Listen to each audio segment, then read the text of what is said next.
So my name is Devi. It's actually, my name is changing as part of gender transition things. The neighborhood we're in is the Lower San Antonio. It is the most linguistically diverse neighborhood in Oakland. So I think there are like 46 languages spoken in these blocks. But the first time I did anything social justice related, when I did made a documentary on the KKK in my town when I was 12. And so throughout it, I was, I was like this scrawny, at the time identified as this like cis male, Hindu person in Catholic school in a town where the main extracurricular activity was like the KKK, So I was like, oh, okay, well, I'm just gonna crack jokes to survive. Like that's how I did it. And I still do. Like that's still my main source of trauma release and trying to reclaim agency. I am here to tell you about Peacock Rebellion's next big show, Brouhaha, Trans Women of Color Comedy Storytelling. All trans women of color, all comedy-based storytelling, all for social justice. This is the first all trans women of color comedy show in the US. His desire to be a scary misogynist was beaten out by his desire to be a gross misogynist. Like, as far as he was concerned, there were just more boobs in the world. So, the stories I hear the most often, right, are when we're killed, right? It's like stories of our lives after we're killed.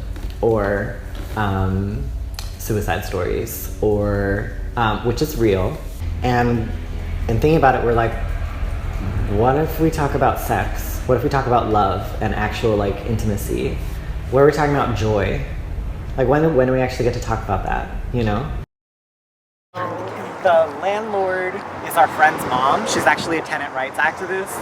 So we have long-term low rent, like everything, and then there's like artist housing on top that's really low rent, and it's queer and trans people of color.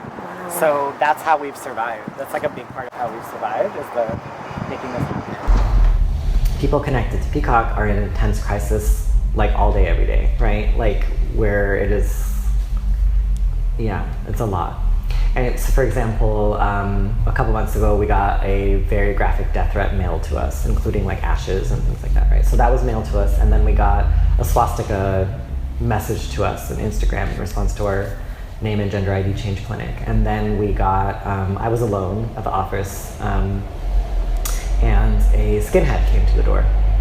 And came up very close to me, and we engaged. We had a conversation for almost an hour, and it ended up being really good, actually, like a really transformative conversation.